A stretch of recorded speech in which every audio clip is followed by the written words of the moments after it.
1. 제목 혈액검사에서 염증 수치 높다고 사실은 병이 아니라 몸의 회복 신호일 수도 있습니다. 건강검진을 받으면 흔히 듣게 되는 말이 있습니다. CRP가 높네요. ESR이 정상보다 조금 올라갔습니다. 백혈구 수치가 약간 증가했어요. 바로 염증 수치라는 말입니다. 많은 사람들이 이렇게 염증 수치가 올라갔다고 하면 바로 몸에 큰 병이 생긴 건 아닐까 하고 겁을 먹습니다. 실제로 염증 수치는 암, 자가면역 질환, 감염병과 연관이 있는 지표로 알려져 있죠. 그래서 보통은 정상치에서 벗어나면 무조건 나쁘다라고 생각하기 쉽습니다. 그런데 최신 의학 연구에 따르면 염증 수치가 올라가는 것이 꼭 나쁜 것만은 아니라는 사실 아셨나요? 오늘 영상에서는 우리가 흔히 오해하는 각종 염증 지표 CRP, ESR, 백혈구, 인터루킨 등의 진짜 의미와 수치가 높다고 무조건 병이라고 단정할 수 없는 이유를 실제 사례와 함께 알려드리겠습니다. 1. 염증의 본질불이 아니라 소방관. 우리는 흔히 염증을 불이 난 상태라고 생각합니다. 맞는 말이기도 하지만 사실 더 정확히 말하면 염증은 불을 끄기 위해 모여든 소방관의 활동입니다. 즉,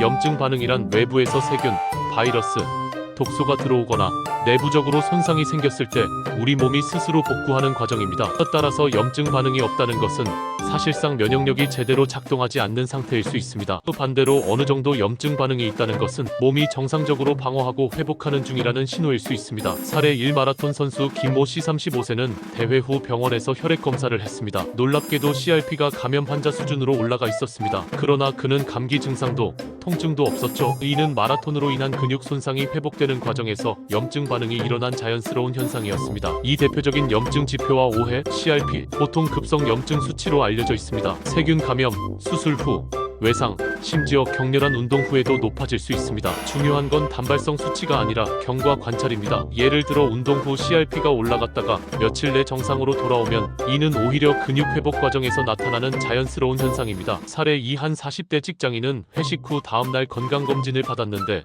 CRP가 높게 나왔습니다. 의사는 감염 의심으로 재검을 권유했지만 며칠 뒤 재검사에서는 완전히 정상 수치로 돌아왔습니다. 전날의 폭음과 수면 부족이 일시적인 염증 반응을 만든 것이었죠. ESR적 혈구 침강 속도 만성 염증 지표로 알려져 있지만 사실 비특이적 지표입니다. 고지방 식사, 탈수, 임신, 노화에 의해서도 쉽게 올라갑니다. 따라서 ESR만으로는 어떤 질병도 진단할 수 없습니다. 단지 참고 지표일 뿐입니다. 백혈구 수치 WBC, 흔히 감염이 있으면 올라간다라고 생각하지만 스트레스, 흡연, 운동, 심지어 커피 섭취 후에도 올라갈 수 있습니다. 반대로 심한 감염이나 폐혈증에서는 백혈구가 너무 많이 소모되어 오히려 수치가 낮게 나올 수도 있습니다. 사례 3. 한 대학생은 기말고사 기간에 건강검진을 받았는데 백혈구 수치가 정상보다 높게 나왔습니다. 하지만 그는 전혀 아프지 않았습니다. 검사 의사가 확인해보니 극도의 스트레스와 수면 부족이 원인이었습니다. 사이토카인 인터루킨, 최근에는 사이토카인 폭풍이라는 용어 때문에 매우 위험한 것으로 알려졌습니다. 하지만 평소에 일정량의 사이토카인은 면역세포 간의 메신저 역할을 하며 없으면 우리 몸은 회복할 수 없습니다. 3. 염증 수치가 높다고 무조건 병일까? 많은 연구에서 건강한 사람들도 특정 상황에서 염증 수치가 일시적으로 높아질 수 있다는 것이 밝혀졌습니다. 예시, 운동 후 마라톤을 완주한 선수들은 CRP가 감염 환자만큼 높아집니다. 하지만 이는 근육 손상 회복 과정의 일부입니다. 스트레스 상황, 면접, 시험, 이별 같은 정신적 스트레스만으로도 CRP, 백혈구 수치가 올라갈 수 있습니다. 여성의 생리주기 배란기와 월경기에도 염증 지표가 변동합니다. 사례 4. 20대 여성 어씨는 생리기간마다 ESR이 올라가 혹시 자가면역 질환이 있는 건 아닐까?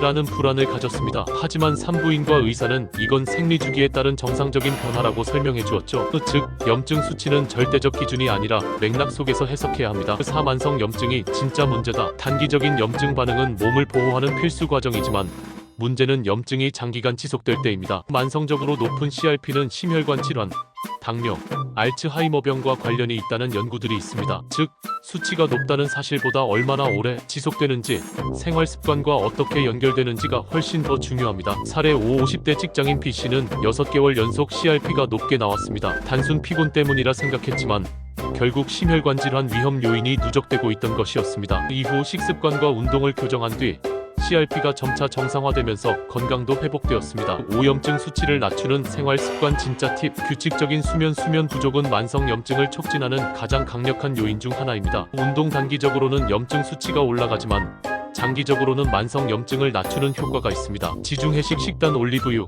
견과류, 생선, 채소 위주의 식단은 항염 효과가 입증되었습니다. 스트레스 관리, 명상, 호흡법, 심리치료 등은 실제로 CRP 수치를 낮출 수 있다는 연구가 있습니다. 사례 유근퇴 후 요가와 명상을 꾸준히 한 60대 여성은 이전에 높았던 염증 수치가 점점 낮아지는 경험을 했습니다. 그녀는 몸이 가벼워지고 감기도 덜 걸린다라고 말했습니다. 많은 사람들이 건강검진에서 염증 수치가 높다는 말을 듣고 큰 병을 떠올리며 불안해합니다. 하지만 오늘 보신 것처럼 염증 수치란 단순히 우리 몸에 문제가 있다는 경고음이 아니라 때로는 우리 몸이 스스로 회복하고 있다는 작동 신호일 수도 있습니다. 중요한 건 한 번의 수치가 아니라 시간의 흐름에 따라 어떻게 변하는지를 보는 것입니다. 그리고 생활습관 관리가 결국 만성 염증을 줄이는 가장 강력한 방법입니다. 여러분도 건강검진에서 염증 수치가 높았던 경험이 있으신가요? 그때 어떤 설명을 들으셨나요? 댓글로 공유해 주시면 다른 분들에게도 큰 도움이 될 수 있습니다. 그러니 다음에 건강검진에서 염증 수치가 높다고 나오더라도 너무 겁먹지 마세요. 그것은 어쩌면 몸이 스스로 회복하려고 애쓰고 있다는 표시일지도 모릅니다.